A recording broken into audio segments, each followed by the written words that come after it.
pernah lalai terhadap perbuatan zalim yang kau lakukan, tunggu saja sampai suatu saat aku akan mengazabmu sampai matamu terbelalak atau akan dilakukan operasi pertama dari Bapak Jenderal Farul Rozi.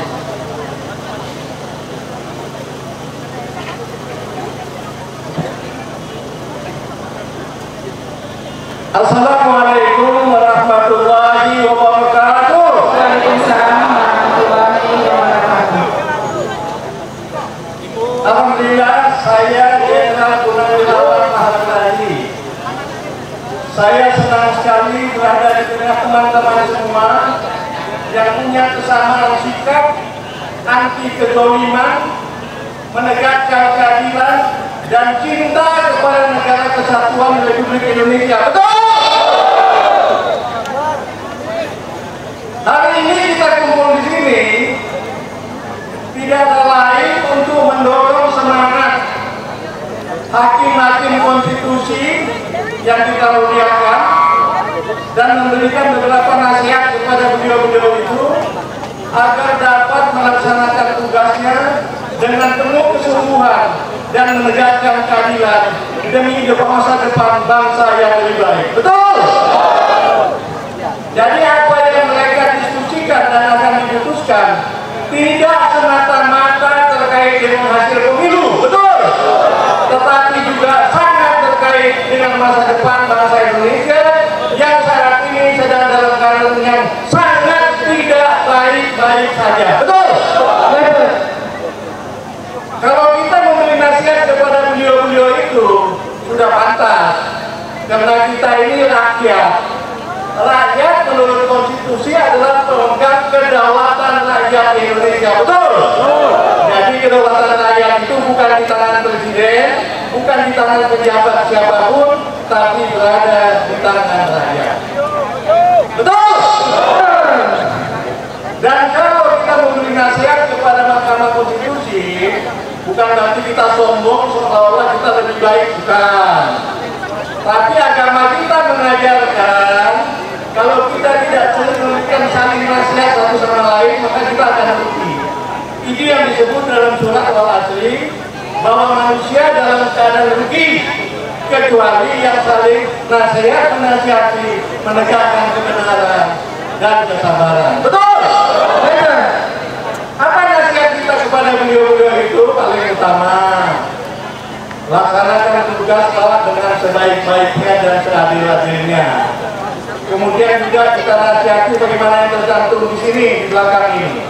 Jangan pernah tergoda oleh macam-macam godaan-godaan duniawi, tetapi dan juga jangan takut dengan ancaman-ancaman apapun, tetapi takut satu-satunya hanya kepada ancaman Tuhan. Betul? Dan kemudian kalau sampai menyimpang dari itu, berarti bapak-bapak ini zolim. Hakim-hakim Mahkamah Konstitusi itu zolim kalau sampai menyimpang daripada keadilan. Dan orang zolim itu sangat dibenci Tuhan dan pasti akan dilaknat oleh Allah Subhanahu wa Ta'ala. Betul? Memang kalau kita zolim, kita suka lalai, mendapatkan kenikmatan yang banyak dengan mudah. Tetapi Allah tidak lalai. Kata Allah dalam salah satu ayatnya, mengatakan, hai manusia-manusia yang zolim, aku tidak akan pernah lalai terhadap perbuatan zalim yang kau lakukan. Tunggu saja sampai suatu saat aku akan mengazabmu sampai matamu terbelalak. Atau itu saya lupa suratnya, bunyinya ya. Walaqad sabatallahu akafiran ana ya'malu zalimun innama yulqukum artinya sampai satu saat matamu akan terbelalak karena azabku. Kemudian juga kita ingatkan betul-betul menegakkan amanah dan keadilan. Karena sebagai pemimpin di bidang kehakiman, Mahkamah Konstitusi ini dituntut Allah untuk melaksanakan amanah dan melaksanakan undang-undang. Dan jangan sekali-kali menyimpang dari itu dan diancam juga oleh Allah dalam hal itu. Jadi kalau seandainya hakim-hakim konstitusi ini menyimpang dari amanah Allah, yang menyimpang dari undang-undang, maka saja bagaimanapun ini disembunyikan, Allah Maha mendengar dan Maha melihat.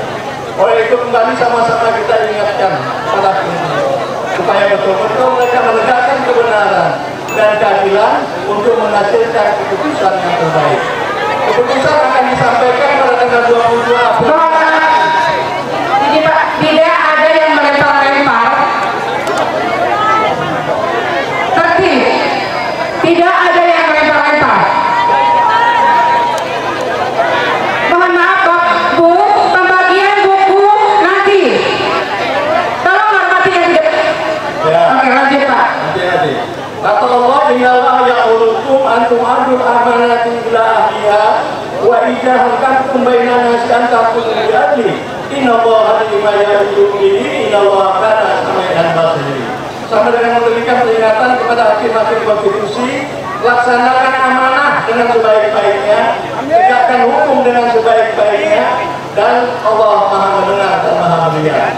Dengan itu mudah-mudahan hakim konstitusi berpikir berkali-kali, tidak ada yang bisa dia sembunyikan, diri secara tertutup pun Allah akan tahu, dan azab Allah akan pasti akan menimpanya. Terima kasih. Billahi taufiq wal hidayah. Assalamualaikum warahmatullahi wabarakatuh. Waalaikumsalam warahmatullahi wabarakatuh. Allahu Akbar. Allahu Akbar. Allahu Akbar. Allahu Akbar. Allahu Akbar. Allahu Akbar. Merdeka. Merdeka. Terima kasih. Majen Purnawirawan Haji Sunarko. Kami persilakan Silakan Pak Martin. Kajian Sunarko. Takbir Sunarko.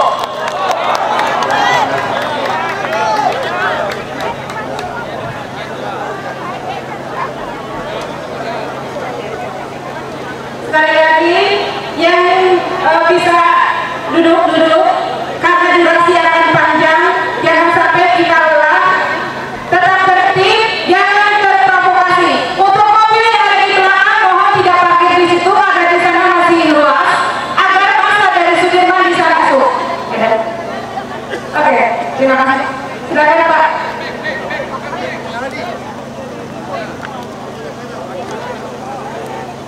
Assalamualaikum warahmatullahi wabarakatuh. Salam sejahtera bagi kita semua. Bapak, Ibu, saudara-saudara sekalian yang saya hormati, yang saya banggakan dan saya muliakan. Terima kasih kepada pembawa acara yang mendahulukan saya untuk berbicara di sini. Padahal biasanya etikanya kalau udah ada senior saya ngomong, saya nggak perlu ngomong. Sebelum ini sudah ada Jenderal Prabowo ngomong. Ini nyalain etika di tentara. Bapak Ibu sekalian, termasuk saudara-saudara sebangsa setanah air yang saya banggakan, pada kesempatan ini saya akan sampaikan beberapa hal. Dan sebelumnya mungkin kita semua sudah sepakat, kita berkumpul di tempat ini dalam rangka mengingatkan Mahkamah Konstitusi yang sedang bekerja menerima gugatan dari paslon 01 dan 03. Saya akan kita sama misinya. Apa yang diinginkan sudah tertera di sini. Tolak pemilu curang. Pemerintah, KPU, Bawaslu, semua aparat tidak usah buat pembenaran. Rakyat tidak buta, tidak tolol dan tidak tuli. Ya benar. Melihat kecurangan, kebiadaban dan kelicikan itu.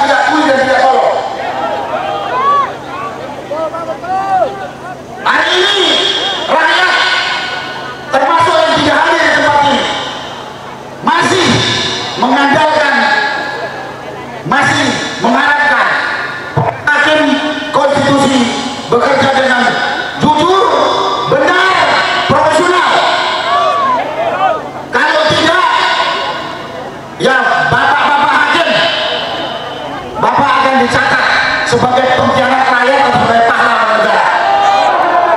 Dan itu risikonya bukan hanya kepada para hakim, tapi sanak saudara anak turunan Anda juga akan menanggung dampaknya. Dan kepada lawyer, timnas, bekerja dengan jujur, dengan benar dan tidak perlu takut. Rakyat di belakang Anda, rakyat di belakang Anda. Dan kesempatan ini juga mungkin masih ada saudara-saudara saya yang masih terbuai dengan bansos, dengan amplop. Lupakan itu. Negara Kesatuan Republik Indonesia yang kita cintai ini, yang sudah didirikan dengan darah dan jiwa oleh founding fathers negeri kita, yang notabene orang tua kita, saat ini kondisinya sedang amburadul. Jadi jangan tergoda, terbayar dengan hal-hal kecil seperti itu. Kedaulatan rakyat sudah tidak ada. Pemerintah membuat undang-undang sesuka hatinya, seenak perutnya saja, dan tidak adil. Bahkan rakyat yang notabene tuan rumah atau tuan tanah di negeri kita sekarang jadi terpinggirkan. Justru asing, terutama asing lebih dominan, lebih diperhatikan dari rakyat. Nah, karena itulah pada kesempatan ini rakyat sangat berharap kepada hakim MK bekerja jujur, benar, profesional. Karena saya yakin kalau Anda bekerja tidak jujur dan tidak profesional, rakyat ini punya batasan kesabaran menunggu. Dan jangan salahkan rakyat terus. Kalau rakyat sedikit berteriak radikal, apalagi rakyat yang lempar batu kepada aparat, udah apa lagi dikatakan? Kita mau protes di depan MK, kantor MK itu gak dibentengi dengan benteng yang begitu kuat. Aneh yang negeri kita ini. Nah, itulah yang perlu saya sampaikan pada kesempatan ini. Mudah-mudahan kita bisa bersatu, dan saudara-saudara kita yang tidak ada di tempat ini juga mendengar dan bisa juga menyadari negara kita ini diambang kehancuran dari sisi politik, dari sisi hukum, dari sisi ekonomi, amburadul. Jangan seperti yang dikatakan oleh Pak Profesor Wahab 2030 Indonesia tinggal namanya doang. Berdosa kita kepada orang tua kita yang telah mendirikan negeri ini. Terima kasih. Wassalamualaikum warahmatullahi wabarakatuh.